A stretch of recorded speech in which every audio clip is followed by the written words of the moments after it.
Hey guys, this is Joji, and today I will be discussing and recommending two LGBTQ plus graphic novels that I've read in the recent months.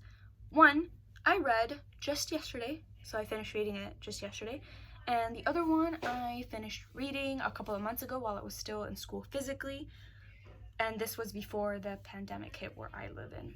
This video will have no spoilers, so everyone can safely watch it. I will only be talking about the general plot lines that these two graphic novels have, and whether I enjoyed them or not, or anything that I found interesting or intriguing about the book. And I will also be sharing one story behind one of these graphic novels that I just want to share with you all. First book, Prince and the Dressmaker by Jen Wang. Second book, Bloom by Kevin Panetta and Savannah Ganucci. Sorry, I had to look at that. I probably pronounced some of their names wrong, and I apologize for that. I think everybody gets names wrong. I'm going to be talking about The Prince and the Dressmaker first. I'm going to be looking down because I have something in front of me where I wrote the synopsis or the general plot line. So I'm going to be looking down. I just want to warn you guys. The Prince and the Dressmaker is about this prince named Sebastian who has a secret, and this secret is that he goes out into the night, usually has Lady Crystalia, so he kind of has this other side of himself that he hides from everyone, including his parents.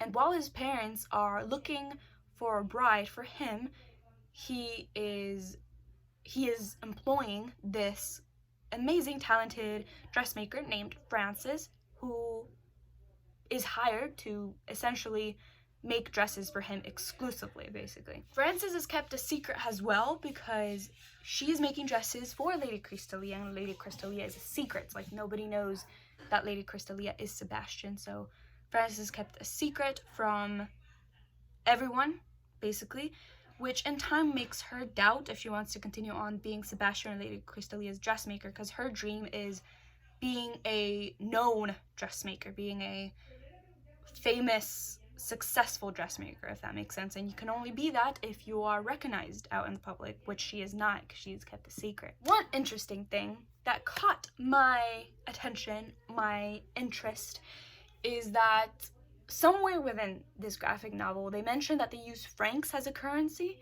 and I just thought that was interesting because I remember my French teacher and French club sponsor telling me that francs were used as currency in France before the euro came in.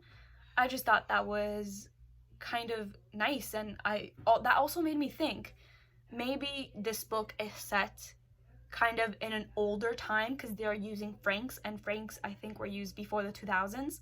And also the dress styles, the things that some of these characters wear is known for being something that people would wear before the 2000s. The way things are set up and the way that they mention certain things here and there, just the dresses and the buildings kind of make me think that this is supposed to be set in an older time. I really enjoyed this book. It took me a few days to finish it because I was in school at this time and I just did not want to read. And I had like a lot of things going on, so I did not want to read it. But I finished it, and this is actually a book that was given to me by my Project Lit Book Club in my high school, and we discussed it, and I brought up the same point of the francs thing to the discussion that we were having in my book club. This book actually has a very nice story behind it. I finished reading it at Universal because I went to Universal I think in between the time that they gave you this book and the day that we discussed it. So in between there, I went to Universal with a couple of my friends, and I was there super early because my mom had to work, and so she just dropped me off at City Walk so that I could wait while the rest of my friends came. And I was reading this book, and a very, very, very nice not old lady, I wouldn't call her old, but a very nice lady came up to me, and she asked if she could sit in front of me because she was waiting for her husband that was inside of this store. And I told her, yeah, you can sit. And she was so interested in what I was reading. She was very nice and said, oh, what are you reading? She asked, and I told her about the plot line, and she actually asked to take a picture of the book so that she can read it herself, which I thought was amazing. I love that. She was so nice, and she also asked me questions about like, oh, what rides are you going? And I told her I'm going to Motorbike, which is the new Harry Potter ride. And she said that when she called up a lady to get tickets to Universal, that the lady told her to go to the Motorbike ride at 12 p.m. because that's when the line goes from 90 something minutes to 70 minutes. And that's actually what we did, and that tip really helped because it was true. At 11 a.m. or 12 p.m. Motorbike was like at 70 minutes, and I told my friends, hey, let's go, now, because Motorbike is like 90 something minutes, and sometimes it's even more. I succeeded in that mission. I went to Motorbike. It was amazing. I could only go one time though, but it was worth it. The second book I'm going to be talking about is Bloom. So Bloom is about this teenage boy named Aristotle, or Ari, who is the son and second child of Greek parents. His parents own a bakery that has been in their family for years now. It is a family bakery, obviously. He wants to move away with his band to pursue his dream in music, but for that to work, he has to find a replacement over the summer to leave behind to help his parents out because the bakery is going through some financial issues, and he needs this replacement because he's planning to leave home and be in this band, basically. This replacement turns out to be a culinary art student named Hector, who brings the love of cooking and baking back into Ari's life. I really enjoyed this book as well. I finished it, I think, the second half of the book, I finished it like in one day. So again, graphic novels are pretty quick to read. What caught my attention of this book is the way that the color blue is used in this novel.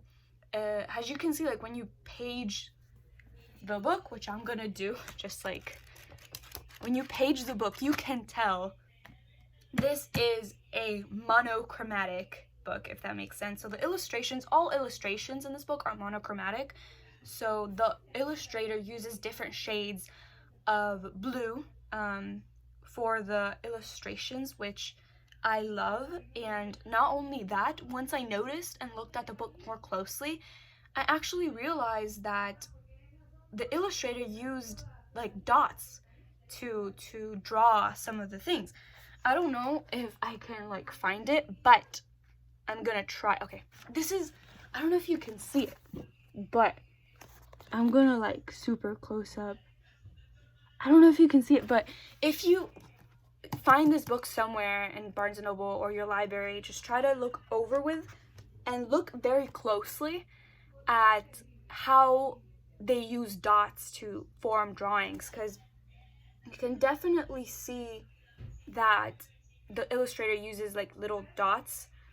You can see this in the cover too. They use dots as shading. I just realized that they use dots as shading. And of course the dots are either white or the color blue, but I love that because it reminds me of Spider-Man Into the Spider-Verse, because they actually use dots as well.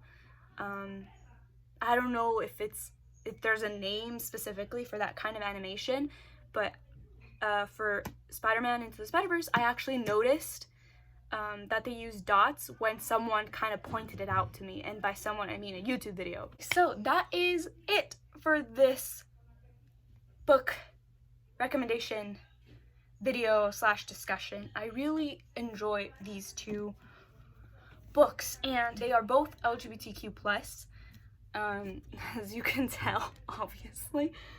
So this is the end of this video. I just wanted to quickly talk about these two books because I feel like they are cute, they're amazing, they're wonderful, and the art style,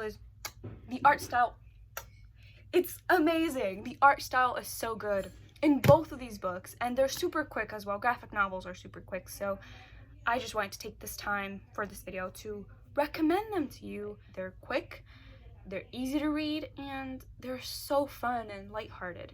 So if you like graphic novels, feel free to pick any of these up. You won't regret it, trust me.